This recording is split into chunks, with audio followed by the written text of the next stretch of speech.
తెలంగాణలో సమృద్ధిగా వర్షాలు కురవాలని మన ప్రభుత్వం తెలంగాణ రాష్ట్ర ప్రజల శ్రేయస్సు కొరకు వర్ణయాగాన్ని చేయడం జరిగింది. నిన్నటి రోజు నాగార్జున సాగర్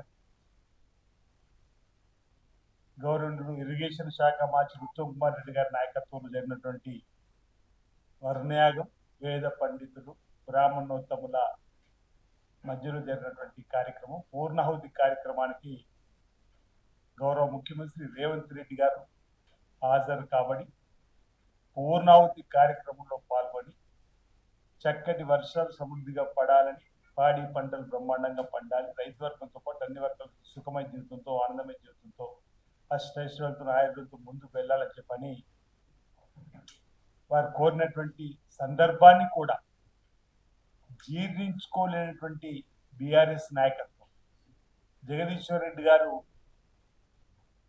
డ్రామాగా అభివర్ణిస్తూ మాట్లాడుతున్నటువంటి మాటలు చూస్తుంటే, వర్ణయాగం డ్రామా చేస్తున్నారని చెప్పనే మాట మాట్లాడుతున్న పరిస్థితి చూస్తే వీళ్ళ అక్కసు ఏ మేరకున్నది అనేది చెప్పడానికి కోసం చేసేటువంటి ప్రయత్నం ఇక్కడ ప్రధానంగా తెలంగాణపై వరుణుడు కరుణించాలని చెప్పినటువంటి కార్యక్రమం తీసుకుంటే,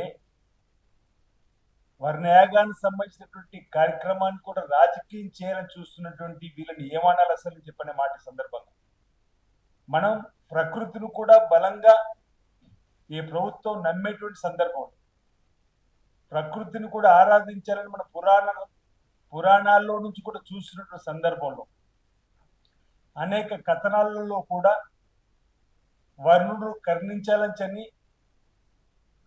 అనేక కార్యక్రమాలు చేసినటువంటిది కూడా మనం పురాణాల్లో చూసుకున్నటువంటి సందర్భం. తెలంగాణలో ముఖ్యమంత్రి ఎందుకంటే రాజులు చేసేవారు ఏమైనా ఇబ్బంది అయినప్పుడు.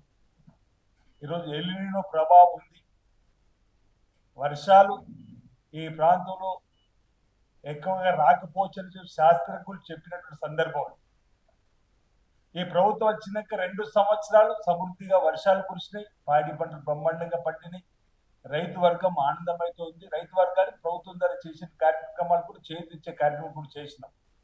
ఈసారి ఎల్నినో ప్రభావం ఉంది, వర్షాలు ఎక్కువగా రాకపోవచ్చు అని చెప్పినటువంటి శాస్త్రజ్ఞులు చెప్పినటువంటి దాన్ని కూడా గమనంలోకి తీసుకొని ఆరుతడి పంటలు వేసేటువంటి ప్రయత్నం చేయడం కానీ, ఎలాంటి ఇబ్బందులు తలెత్తకుండా చూడాలని చెప్పని రైతు వర్గాన్ని చైతన్యం చేసే ప్రయత్నం చేసినాం. అదే సమయంలో ప్రకృతిని ఆరాధించేటువంటి, ప్రకృతిని గట్టిగా మనం విశ్వసించే క్రమంలో చేసేటువంటి వర్ణయాగాన్ని కూడా ఈరోజు ఏదైతే యాగం డ్రామాగా మాట్లాడుతున్న జగదీశ్వర్ రెడ్డి గారిని ఒకటిని సూటిగా అడగదలుచుకున్నాం. గతంలో కేసీఆర్ గారు ఆయుషిత చండీ యాగము, సహస్ర చండీ యాగము, రాజశ్యామల యాగము, నవగ్రహ చండీ యాగం కేసీఆర్ దంపతులు కూడా చేశారు.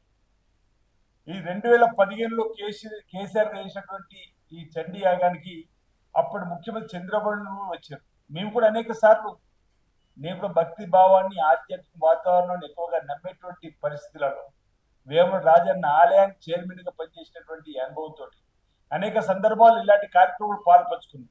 అప్పుడు కేసీఆర్ గారు చేసినప్పుడు అప్పుడు ముఖ్యమంత్రి ఏపీ నుంచి వచ్చి కలిసినప్పుడు మేము ఏ రోజు కూడా ఆ యాగాల పైన వారి యొక్క ఆలోచనకు వ్యతిరేకంగా మాట్లాడలేదు. ఈ విధంగా ఎందుకు మీరు దిగజారి మాట్లాడుతున్న చెప్పి జగదీశ్వర్ రెడ్డి గారు బీఆర్ఎస్ గమనించాలి. అంటే మన చరిత్రలో కూడా రాజులు అనేక సందర్భాల్లో ఆ రాజ్యం సుభిక్షంగా ఉండాలట అనేకమైనటువంటి కార్యక్రమాలు చేసినటువంటి మనం చూసినాం. మీ హయాంలో కూడా కార్యక్రమాలు నిర్వహించిండ్రే. ఎన్ని కార్యక్రమాలు నిర్వహించినప్పుడు ఏ రోజు మేము ఆ యాగాల గురించి కానీ, ఆ పూజా కార్యక్రమాల గురించి కానీ ఏ రోజు కూడా మేము మీకు వ్యతిరేకంగా మాట్లాడలేదు. Subscribe us and press the bell icon for more interesting updates.